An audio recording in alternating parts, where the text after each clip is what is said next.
El millonario encontró a la criada en el patio, y no pudo creer a quién ella cuidaba a escondidas. Hay momentos en la vida donde un simple paso en la dirección equivocada, o quizás en la dirección del destino, puede derrumbar años de mentiras y silencios. Aquella tarde, el aire en la mansión de los Alcázar se sentía pesado, cargado de una electricidad que vaticinaba una tormenta, pero no una de lluvia y truenos, sino una del alma. Ricardo, un hombre cuya fortuna solo era superada por la frialdad de su carácter, regresó a su hogar 2 horas antes de lo previsto, caminando sobre el mármol de la entrada con la autoridad de quien se cree dueño de todo, sin imaginar que estaba a punto de descubrir que, en su propia casa, él era el único que no sabía la verdad. Y antes de revelarte el impactante descubrimiento que este hombre hizo entre las sombras de su propio jardín, te invito de todo corazón a que te suscribas a nuestro canal y me cuentes ahora mismo en los comentarios desde qué ciudad nos estás escuchando. Tu apoyo y tu presencia aquí son el motor que nos permite seguir compartiendo estas historias cargadas de vida y de lecciones que nos llegan directo al corazón. Gracias por ser parte de esta gran familia. Ricardo era un hombre de 70 años que caminaba con la espalda tan recta como un roble, aunque por dentro estuviera seco. Sus ojos, grises como el acero, no buscaban afecto, sino eficiencia. Al entrar en el gran salón, el eco de sus propios pasos fue lo único que lo recibió. No estaba Elena, su joven empleada, aquella muchacha de manos laboriosas y mirada esquiva, que siempre lo esperaba con una taza de té humeante y el periódico doblado con precisión quirúrgica. Aquella ausencia le produjo una punzada de irritación. En el mundo de Ricardo, el orden era la única religión, y Elena acababa de cometer un pecado de omisión. Caminó hacia la cocina, un santuario de acero inoxidable y silencio, buscando a la joven para reprenderla. Pero al entrar, algo detuvo su impulso. Sobre la mesa de trabajo, vio una bandeja preparada con un cuenco de sopa humeante, un trozo de pan artesanal y un vaso de agua fresca. No era una comida para él. Era algo sencillo, casi humilde, pero preparado con un cuidado que Ricardo no recordaba haber recibido en décadas. Vio cómo la puerta trasera, la que daba a los jardines traseros, se cerraba suavemente. Intrigado y con el ceño fruncido, Ricardo decidió no llamar a gritos. Algo en el ambiente, una especie de magnetismo melancólico, lo empujó a seguirla. Salió al jardín, ese vasto imperio de rosas perfectamente podadas y setos que parecían muros de un laberinto. El sol de la tarde empezaba a caer, tiñendo el cielo de un naranja sangriento que alargaba las sombras de las estatuas de mármol. Ricardo caminó en silencio, cuidando de no hacer ruido sobre la gravilla, siguiendo la silueta de Elena, que se perdía por un sendero que pocos usaban, aquel que conducía a la vieja cabaña del jardinero, un lugar abandonado hace 20 años, oculto tras una cortina de sauces llorones y maleza descuidada. ¿Por qué iría Elena allí? ¿Acaso le estaba robando? ¿Ocultaba a un amante? La mente de Ricardo, acostumbrada a desconfiar de la naturaleza humana, se llenó de sospechas oscuras. El dinero lo había vuelto poderoso, pero también lo había dejado paranoico. Se acercó a la cabaña, sintiendo el aroma a humedad y madera vieja que emanaba de la estructura de piedra. Las ventanas estaban cubiertas por cortinas improvisadas con sábanas viejas, pero había una pequeña rendija, un espacio mínimo donde la madera se había podrido, permitiendo que la luz del interior escapara hacia la penumbra del exterior. Ricardo se inclinó, conteniendo el aliento. El corazón le latía con una fuerza inusual, un golpeteo que le recordaba que todavía estaba vivo, a pesar de su soledad. Lo que vio al otro lado del vidrio empañado lo dejó sin habla, con los pies clavados en la tierra húmeda. Allí, en una habitación pequeña pero impecablemente limpia, Elena estaba arrodillada junto a una silla de ruedas. Pero no era la silla lo que le quitó el aliento, sino quien estaba sentado en ella. Era un joven, de unos 20 años, de piel pálida y rasgos tan finos que parecían esculpidos en cristal. Su cabello oscuro caía sobre su frente, y sus ojos, grandes y llenos de una luz que Ricardo no había visto en años, brillaban mientras miraban a Elena. El joven reía, una risa suave, musical, un sonido que chocaba contra las paredes de la cabaña como un bálsamo. Elena le acercaba la cuchara con la sopa. hablándole en susurros, con una ternura que Ricardo nunca había presenciado.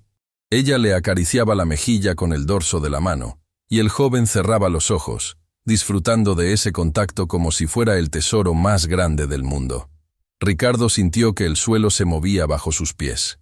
Aquel muchacho tenía algo en la mirada, una chispa, un gesto en la comisura de los labios que le resultó dolorosamente familiar. Era como ver un fantasma que había vuelto para reclamar un espacio en su memoria. Los recuerdos que Ricardo había enterrado bajo capas de orgullo y ambición empezaron a emerger como náufragos de un barco hundido. Aquella mandíbula fuerte, ese pequeño hoyuelo que se formaba cuando el joven sonreía, era la viva imagen de su hermano, aquel al que Ricardo había maldecido y expulsado de su vida hacía 2 décadas. La ira empezó a mezclarse con un miedo punzante.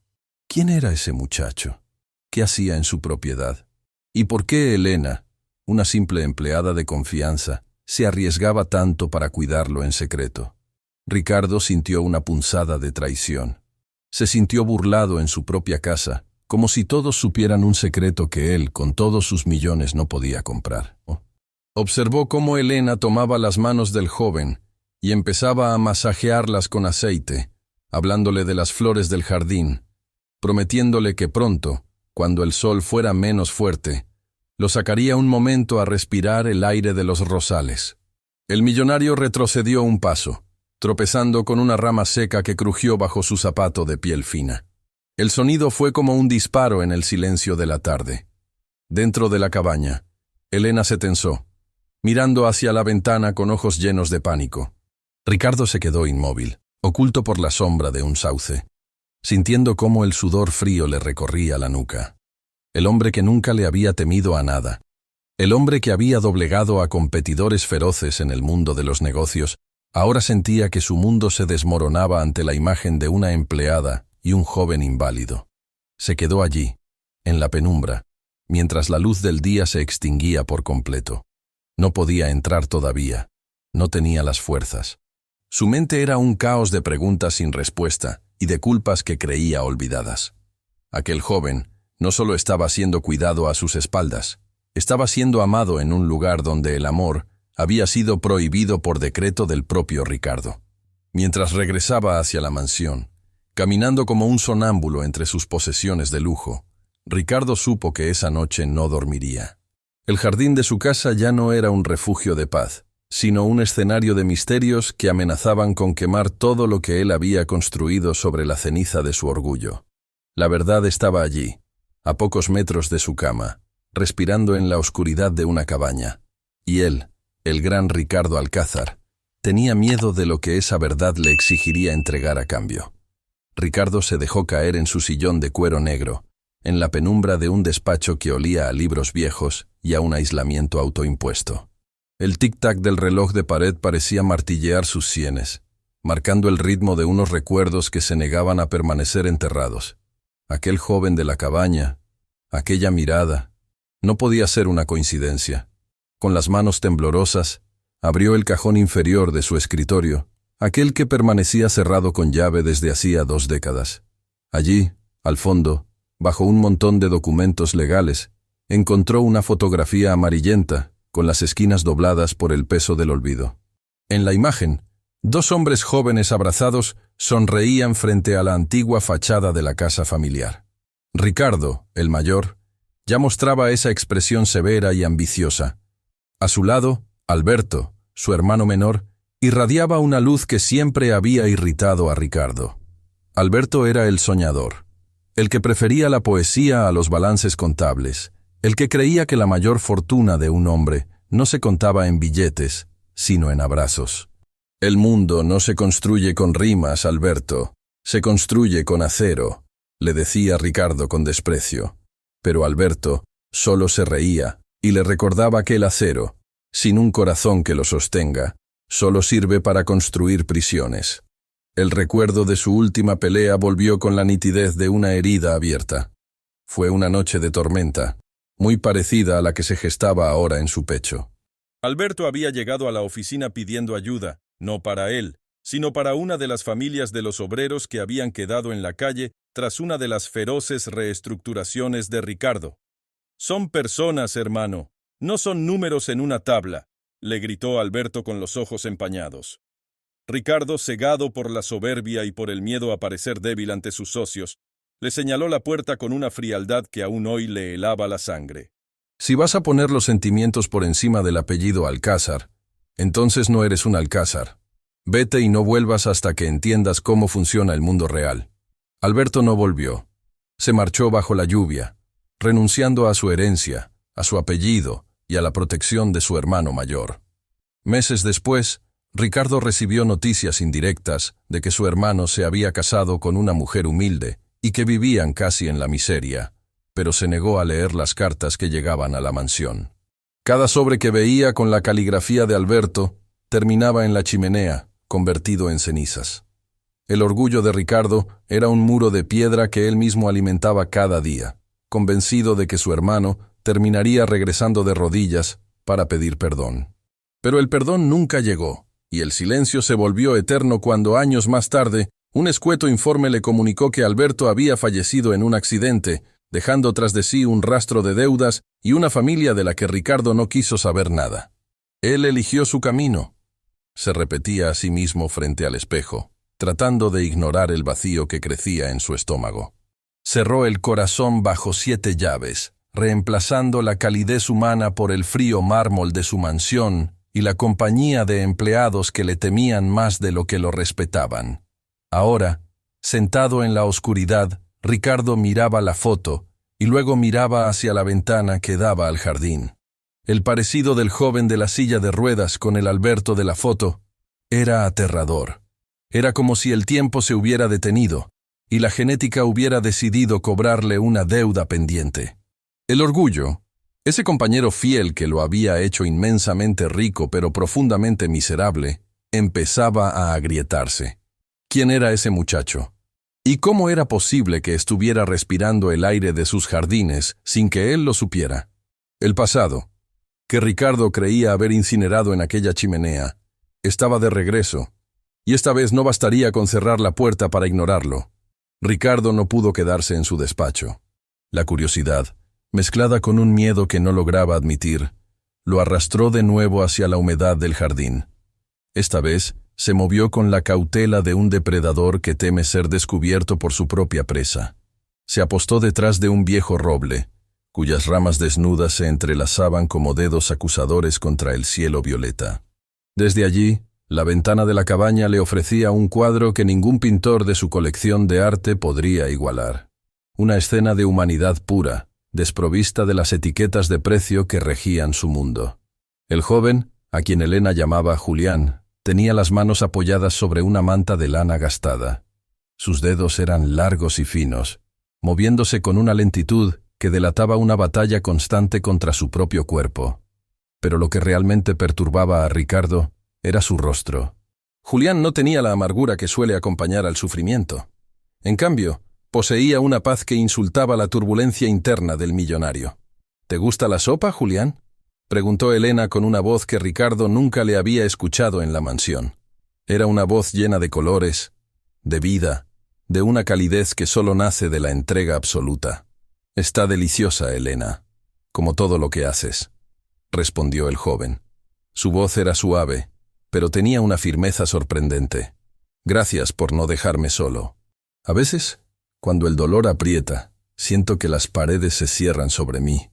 Pero luego llegas tú con tus historias del jardín y de ese señor tan serio para el que trabajas, y siento que todavía soy parte del mundo». Ricardo sintió un pinchazo de vergüenza al oírse descrito como «ese señor tan serio». Elena soltó una risita suave mientras limpiaba con delicadeza la comisura de los labios del joven. «El señor Ricardo no es malo, Julián. Solo es un hombre que olvidó cómo se siente un abrazo. Vive en una jaula de oro que él mismo construyó, rodeado de cuadros que no le hablan y de gente que solo quiere su dinero. Me da lástima a veces. Tiene tanto y al mismo tiempo no tiene nada». Julián sonrió, y esa fue la sonrisa que terminó de desarmar a Ricardo. Era una sonrisa valiente, una que parecía decir que, a pesar de no poder caminar, su alma volaba más alto que cualquiera de las águilas que decoraban el escudo de armas de los Alcázar. Mi padre siempre decía que la peor discapacidad es la del corazón, Elena. Él hablaba de un hermano que tenía, alguien a quien amó mucho, pero que se perdió en la niebla del orgullo. Decía que rezaba por él todas las noches, para que algún día esa niebla se disipara y pudiera ver la luz del sol otra vez. Ricardo se apoyó con fuerza contra el tronco del roble. Sus piernas, que siempre lo habían llevado a donde quería, ahora le fallaban. Su padre, Alberto, hablaba de mí. Pensó con un nudo en la garganta que amenazaba con asfixiarlo.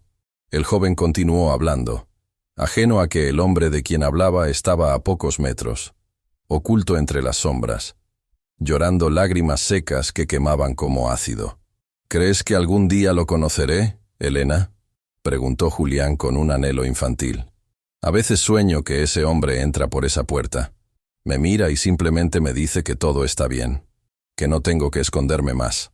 Elena bajó la mirada, ocultando la tristeza que nublaba sus ojos. Sabía que Ricardo Alcázar era un muro de hielo y que la posibilidad de que aceptara a ese joven era casi nula. El destino tiene formas extrañas de escribir sus historias, pequeño. Por ahora confía en mí. Aquí estás a salvo. Nadie te hará daño mientras yo respire. Ricardo observó cómo Julián tomaba la mano de Elena y la besaba con una gratitud infinita. En ese pequeño cuarto, el dinero no valía nada. El poder era una palabra vacía. Lo único que importaba era esa sonrisa valiente que, desde la oscuridad, empezaba a iluminar los rincones más negros de la conciencia de un millonario que, por primera vez en 20 años, deseó no ser quien era. La puerta de madera vieja cedió con un quejido agónico, un sonido que pareció rasgar el aire sagrado de aquella habitación. Ricardo no llamó. No pidió permiso. Entró como un huracán de sombras, con la mandíbula apretada y los puños cerrados, dejando que el frío de la noche se colara tras él. El impacto visual fue inmediato. La opulencia de su traje de seda italiana chocando violentamente contra las paredes descascaradas y el olor a medicina y humedad de la cabaña. Elena soltó la cuchara, que golpeó el plato con un tintineo metálico que sonó como una campana de alarma. Se puso de pie de un salto, y antes de que Ricardo pudiera articular una sola de las palabras de ira que traía preparadas, ella se interpuso físicamente entre él y la silla de ruedas. Sus brazos delgados se extendieron como alas protectoras, y su mirada, siempre sumisa en la mansión, se transformó en un escudo de acero. «Don Ricardo, por favor, no es lo que usted piensa», exclamó Elena, con la voz quebrada por el terror, pero sin retroceder ni un centímetro. «¿Qué es esto, Elena?». La voz de Ricardo salió ronca, cargada de una autoridad que intentaba ocultar el temblor de sus manos. «¿Desde cuándo conviertes mi propiedad en un refugio para extraños?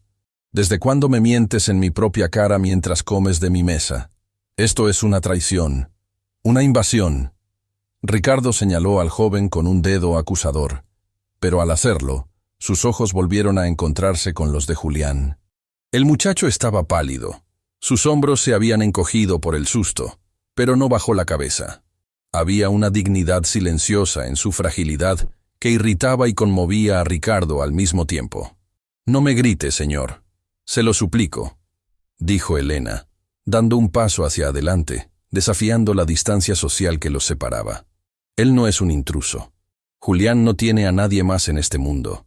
Lo encontré viviendo en condiciones inhumanas, abandonado por aquellos que debían protegerlo tras la muerte de sus padres. ¿Qué quería que hiciera? ¿Que lo dejara morir de hambre en una calle fría mientras yo tiraba las sobras de su banquete cada noche? Ese no es mi problema», rugió Ricardo, aunque por dentro sentía que cada palabra era una mentira. «Hay instituciones para gente así. Hay hospitales, albergues. Tú no tienes derecho a meter a nadie en mi casa sin mi permiso». Julián, que hasta ese momento había permanecido en silencio, hizo un esfuerzo sobrehumano para enderezar su espalda. Sus manos apretaron los apoyabrazos de la silla con tanta fuerza que los nudillos se le pusieron blancos. «Perdone, señor», dijo el joven con una voz clara que cortó el aire. «Elena no tiene la culpa. Ella solo tiene un corazón demasiado grande para el mundo en el que vivimos. Si mi presencia le ofende tanto, Me iré ahora mismo. No necesito sus millones, ni su techo. Si para tenerlos debo causar el despido de la única persona que me ha tratado como a un ser humano en años. Ricardo se quedó mudo. Las palabras del joven eran dagas de hielo. Aquel muchacho, que no podía ni sostenerse en pie, le estaba hablando de orgullo y de valores con una autoridad que Ricardo no podía comprar. La humillación que sentía el millonario no era por la presencia del joven, sino por la bofetada moral que acababa de recibir. «Usted habla de justicia, don Ricardo», continuó Elena, con lágrimas rodando por sus mejillas. «Pero, ¿dónde está la justicia para un joven que nació con la sangre de su propia sangre y terminó olvidado en un rincón del mundo porque alguien fue demasiado orgulloso para perdonar? Julián ha sufrido el abandono de su familia, el desprecio de la sociedad y el dolor físico, y aún así, nunca ha dicho una palabra de odio contra usted». Ricardo retrocedió, sintiendo que las paredes de la cabaña se le echaban encima. El aire se le escapaba de los pulmones. Miró a Elena, luego a Julián, y por un segundo, el velo de la ira se rasgó, para dejar ver al hombre herido que vivía dentro del millonario. «Fuera», susurró Ricardo, aunque no estaba claro si se lo decía a ellos o a sus propios fantasmas. «No quiero volver a ver este espectáculo. Mañana mismo tomaremos una decisión sobre este asunto». Salió de la cabaña tropezando con sus propios pies, dejando tras de sí un silencio denso y amargo. Mientras caminaba de regreso a la mansión, el eco de la voz de Julián se repetía en su cabeza. «La peor discapacidad es la del corazón». Ricardo sabía que el enfrentamiento apenas comenzaba, y que la verdadera batalla no sería contra Elena, sino contra el espejo que aquel joven le acababa de poner delante. Ricardo se encontraba de pie frente al ventanal de su estudio, observando cómo la luna se reflejaba en la superficie helada de la piscina infinita. El lujo que lo rodeaba, desde las alfombras persas hasta las lámparas de cristal de Bohemia, se sentía en ese momento como un museo de objetos muertos. Servía un trago de whisky, escuchando el tintineo del hielo contra el cristal, un sonido tan seco y solitario como su propia existencia. Pero el silencio fue interrumpido por un golpe suave, casi imperceptible, en la puerta de madera noble.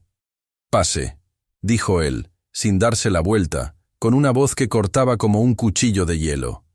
Elena entró con paso lento. Había dejado su delantal en la cocina y vestía un abrigo sencillo, como si estuviera lista para ser expulsada de la casa en cualquier momento. Sus ojos estaban rojos, pero su barbilla permanecía en alto. Ricardo se giró lentamente, dejando que su mirada recorriera a la mujer con un desprecio calculado, una armadura que usaba para no dejar ver cuánto le habían afectado las palabras del muchacho. «¿Vienes a pedirme perdón, Elena?», preguntó Ricardo, dando un sorbo a su bebida. «Porque lo que has hecho no tiene nombre. Has convertido mi propiedad en un hospital clandestino. Has usado mi dinero para alimentar a alguien que no tiene ninguna relación con esta casa». «No vengo a pedir perdón por amar a alguien, señor», respondió Elena con una firmeza que sorprendió al millonario. «Vengo a pedirle que abra los ojos. Julián no es una carga, es una bendición que el destino puso en su camino. Él no sabe quién es usted realmente. Él solo conoce al tío Ricardo de las historias que su padre le contaba con tanto cariño». Ricardo soltó una carcajada amarga, un sonido que no tenía rastro de alegría. «¿Tío? No me hagas reír. Mi hermano Alberto renunció a ese título hace 20 años. Ese muchacho es un extraño, una sombra de un pasado que yo ya enterré. No voy a permitir que la lástima se instale en mi mansión. Mañana llamaré a una ambulancia social para que lo trasladen a un centro estatal. ¿Y tú, Elena? Puedes irte con él si tanto te preocupa su bienestar». La crueldad de Ricardo era un mecanismo de defensa. Ver a Julián era ver su propio fracaso, su propia soledad multiplicada por 2 décadas de silencio. Elena dio un paso al frente, ignorando el protocolo, y lo miró directamente a los ojos, con una mezcla de compasión y asco que hirió a Ricardo más que cualquier insulto. «Usted es un hombre muy pobre, don Ricardo», susurró ella. «Tiene cuentas bancarias en todo el mundo, pero no tiene a nadie que le tome la mano cuando tenga miedo en la noche. Julián, en su silla de ruedas y con sus ropas humildes, es más rico que usted. Él tiene esperanza, él tiene sueños, Y sobre todo, tiene la capacidad de perdonar a un hombre que lo dejó en la miseria sin siquiera conocerlo. ¿Sabe lo que él me dijo cuando usted salió de la cabaña? Me dijo: Elena, no llores. El señor Alcázar debe estar sufriendo mucho para tener tanta rabia en el corazón. Ricardo apretó el vaso de cristal con tanta fuerza que sus nudillos se pusieron blancos. La inocencia de Julián era un espejo que le devolvía una imagen deformada y oscura de sí mismo. La humillación no venía de Elena, sino de la pureza de aquel joven que, a pesar de haber sido ignorado por su propia sangre, se atrevía a sentir lástima por el verdugo. «Vete, Elena.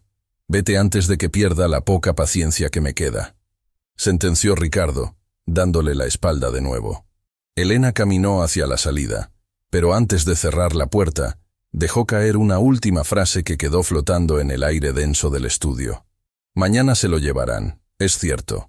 Pero recuerde esto. Cuando esa cabaña esté vacía otra vez, el silencio de esta mansión será el grito más fuerte que haya escuchado jamás.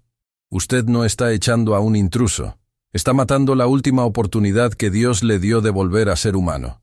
Ricardo se quedó solo en la oscuridad, escuchando sus propios latidos. El whisky ya no quemaba. Lo que quemaba era el vacío que empezaba a devorarlo desde adentro, mientras la imagen de la sonrisa valiente de Julián se negaba a desaparecer de su mente.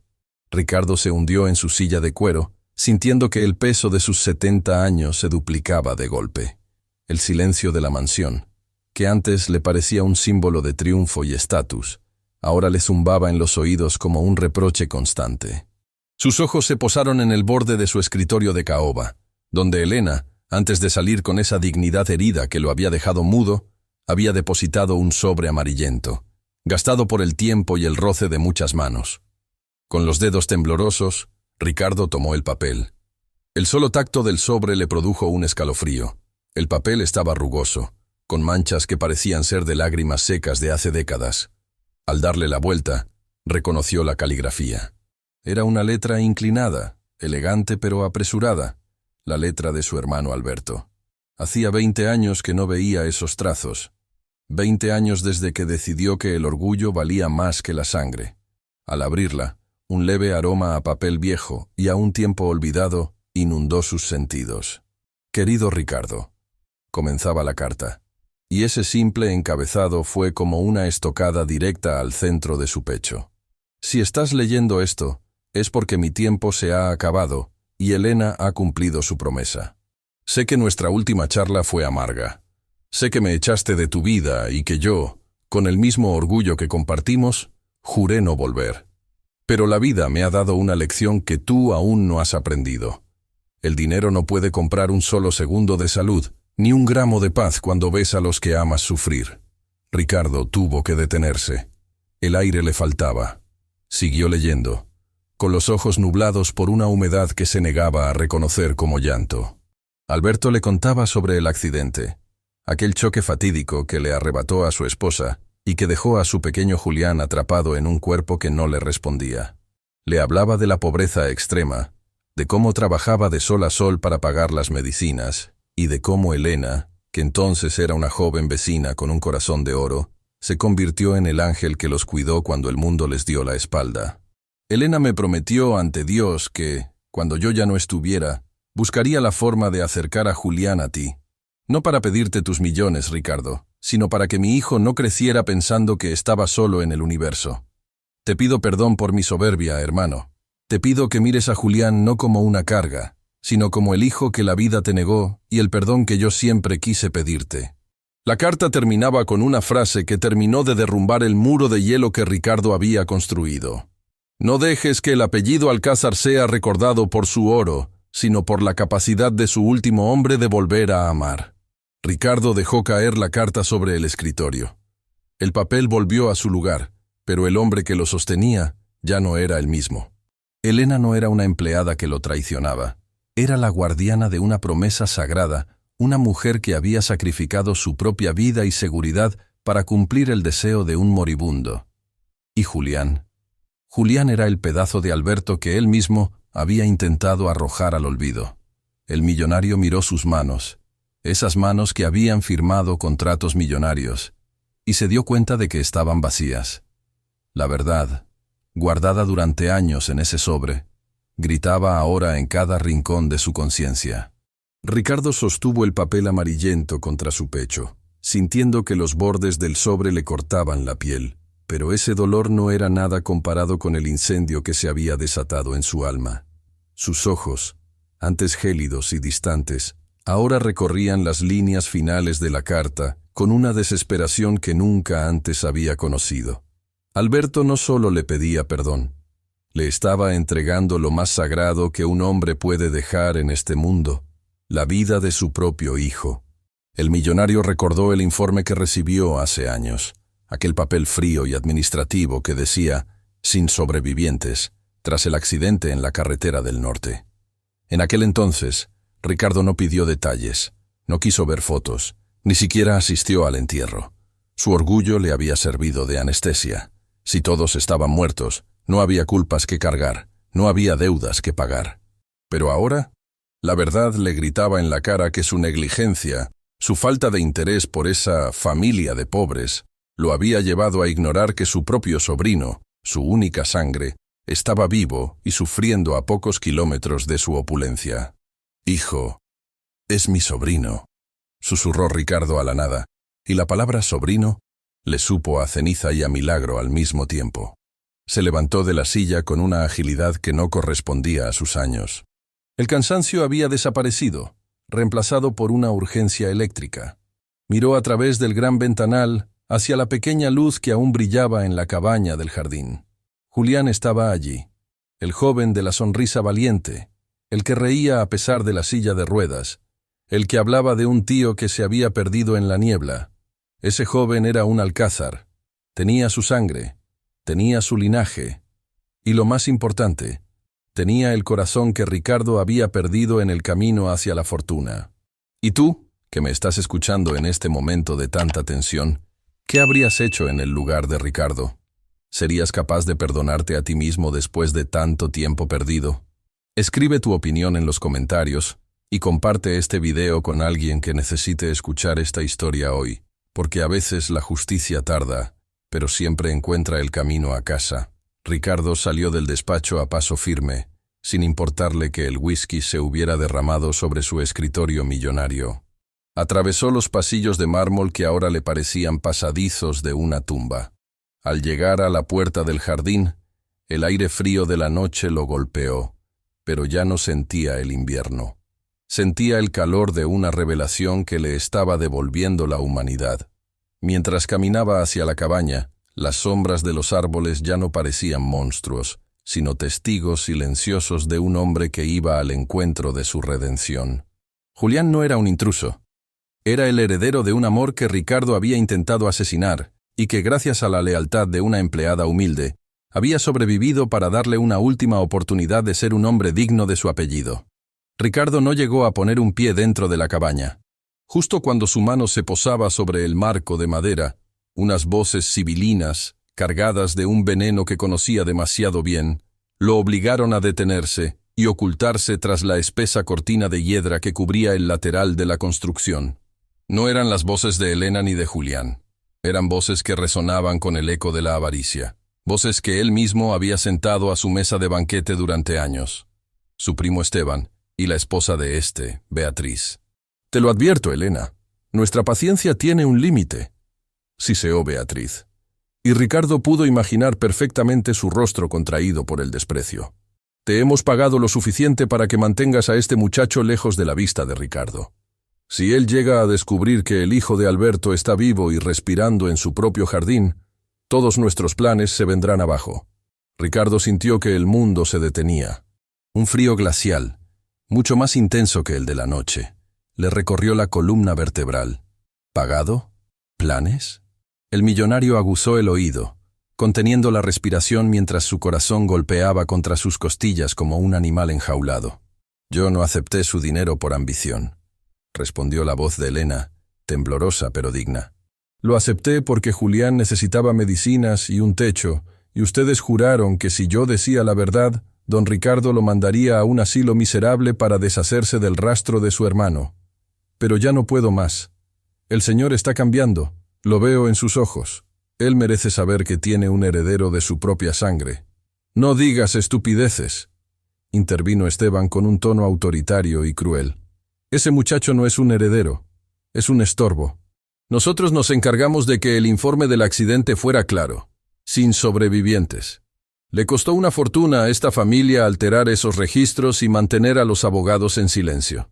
Ricardo es viejo, su corazón está débil y su fortuna nos pertenece por derecho de lealtad, no por esa sangre maldita de Alberto que solo trajo vergüenza. Si no te largas con él esta misma noche, nos encargaremos de que la policía te encuentre con joyas robadas en tu maleta. ¿Entiendes? Ricardo, al otro lado de la pared, tuvo que apoyarse en la piedra fría para no caer. La traición tenía un sabor amargo, metálico.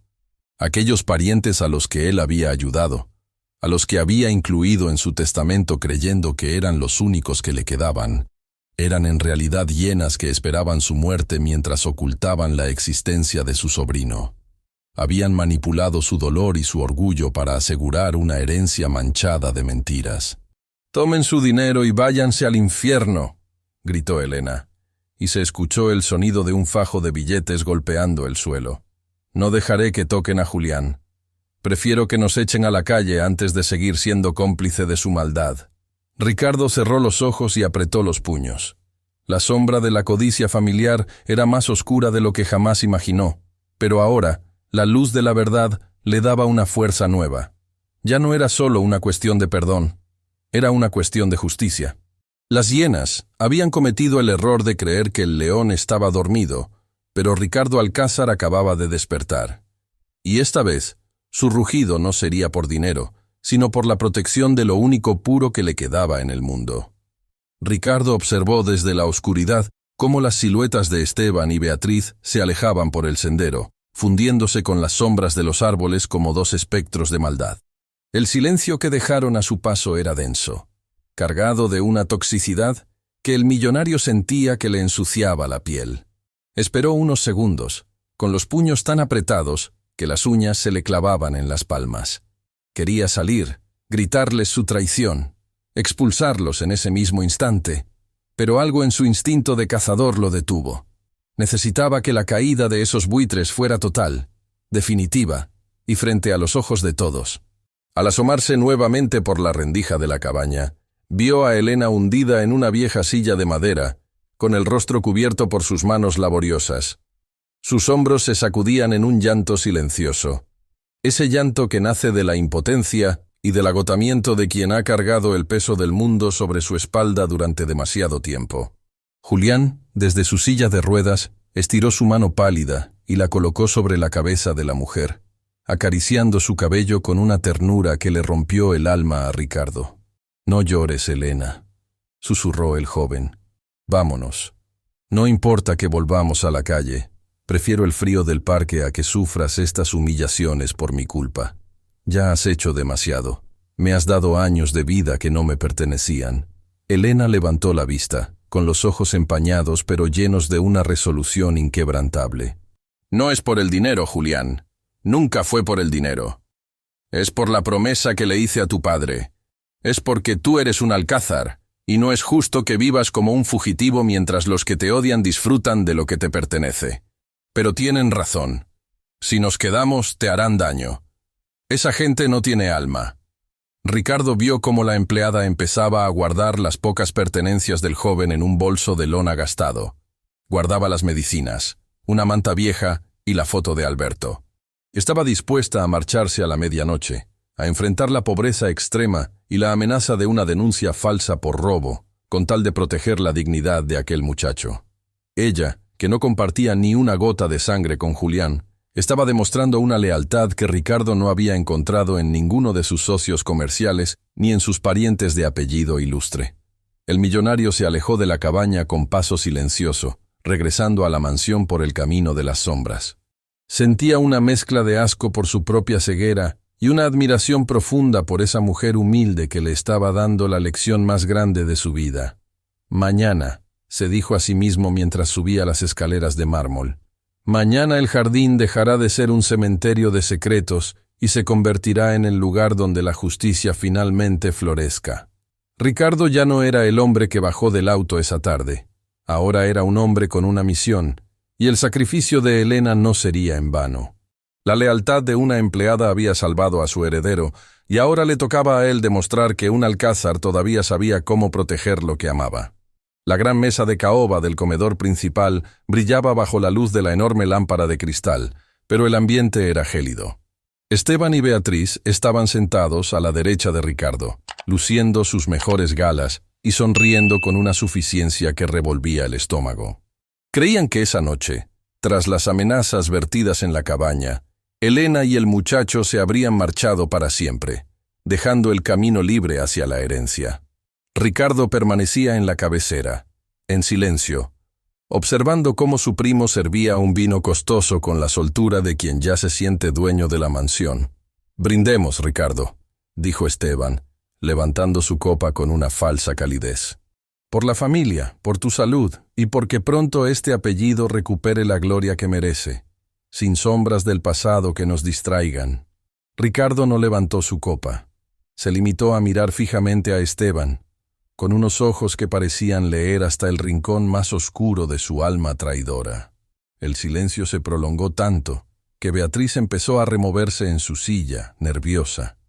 «¿Pasa algo, querido primo?», preguntó ella, tratando de romper el hielo. «Pareces distraído». «Estaba pensando en la lealtad», respondió Ricardo con una voz profunda que resonó en las paredes de mármol.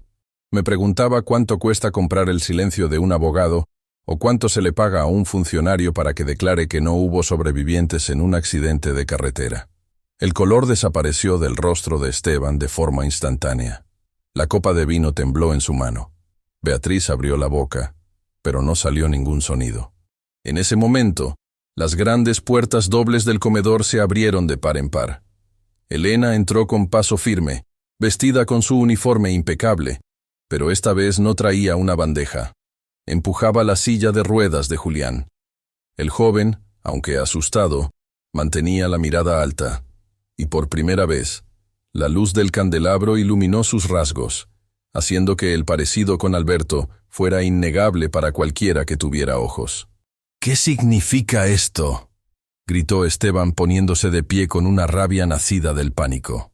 «Echen a esa mujer y a ese intruso ahora mismo. Ricardo, esto es un insulto».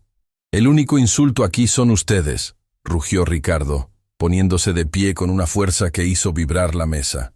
«He escuchado cada una de sus amenazas en el jardín. Sé que ocultaron a mi sobrino. Sé que manipularon informes, y sé que intentaron chantajear a la única persona honesta que queda en esta casa». Ricardo caminó hacia Julián, y ante el asombro de todos, colocó su mano sobre el hombro del joven. Fue un gesto de propiedad, de protección, de familia.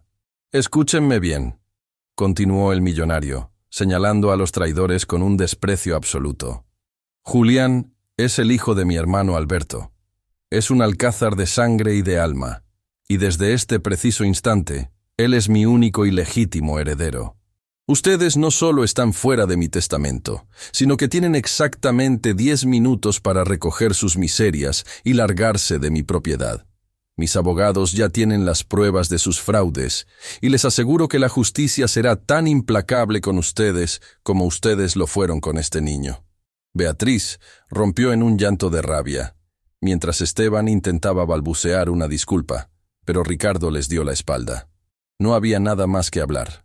Mientras los guardias de seguridad escoltaban a los parientes hacia la salida, el silencio que quedó en el comedor ya no era frío. Era un silencio de victoria, de limpieza. Ricardo se arrodilló frente a la silla de ruedas de Julián, y por primera vez en 20 años, su rostro se suavizó en una sonrisa verdadera. «Perdóname, hijo», susurró el millonario. «Perdóname por haber tardado tanto en encontrarte. Pero te juro que, de ahora en adelante, este jardín será tu reino, y esta casa será, por fin, un hogar». Han pasado 6 meses desde aquella noche en la que las sombras del jardín de los Alcázar dejaron de esconder secretos para empezar a cultivar esperanzas. Hoy, el sol de la tarde cae con una dulzura especial sobre los rosales, que parecen haber florecido con más fuerza que nunca, como si la tierra misma sintiera que el peso de la amargura finalmente se ha levantado de esta mansión. Ricardo camina por el sendero de piedra, pero ya no lo hace con la espalda rígida del hombre que teme perder su poder. Ahora, sus pasos son pausados, y sus manos, aquellas que solo sabían firmar cheques, empujan con infinito cuidado la silla de ruedas de Julián. A su lado, Elena camina con un vestido sencillo pero elegante. Ya no lleva el uniforme de criada.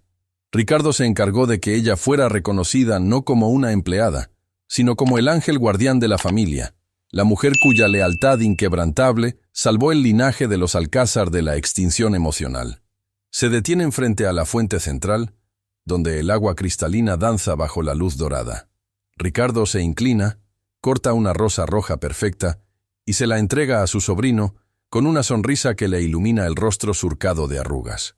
Tu padre siempre decía que las flores son el lenguaje de Dios, Julián, comenta Ricardo con la voz suave, cargada de una paz que no conocía. Durante 20 años estuve sordo a ese lenguaje, sordo al amor y ciego ante mi propia sangre. Pero tú, con tu valentía, y Elena, con su sacrificio, me devolvieron la vista. Ahora entiendo que mis millones solo eran papeles de colores comparados con el brillo de tus ojos al despertar cada mañana. Julián toma la rosa y aspira su perfume, cerrando los ojos con gratitud. El joven ha recuperado color en sus mejillas, y aunque su cuerpo sigue siendo frágil, su espíritu es el motor que ahora mueve toda la casa. La mansión ya no es un museo silencioso. Ahora hay música, hay risas y, sobre todo, hay perdón. Ricardo ha convertido la vieja cabaña del jardín en un centro de rehabilitación para jóvenes sin recursos, honrando así la memoria de su hermano Alberto y asegurándose de que nadie más sufra el abandono que Julián padeció. La gran lección que esta historia nos deja es que la verdadera riqueza no se guarda en cajas fuertes ni se cuenta en propiedades. La verdadera fortuna de un ser humano reside en la capacidad de pedir perdón, en la valentía de proteger al desvalido y en entender que nunca es tarde para reconstruir los puentes que el orgullo derribó. El dinero puede comprar una casa, pero solo el amor puede transformarla en un hogar. Ricardo Alcázar murió al mundo de la avaricia para nacer en el mundo de la familia, y hoy, bajo el cielo azul de su jardín, sabe que finalmente es un hombre inmensamente rico. Si esta historia te emocionó y te recordó el valor de la familia y el perdón, te invito de corazón a suscribirte a nuestro canal, dejar tu like y decirme en los comentarios desde qué ciudad nos estás escuchando. Tu apoyo nos ayuda a seguir trayendo estos relatos que nos inspiran a ser mejores cada día. Y cuando termine este video, por favor, quédate con nosotros para ver la próxima historia, que también está llena de sorpresas, emociones y grandes lecciones de vida que no te querrás perder. Gracias por acompañarnos hasta el final.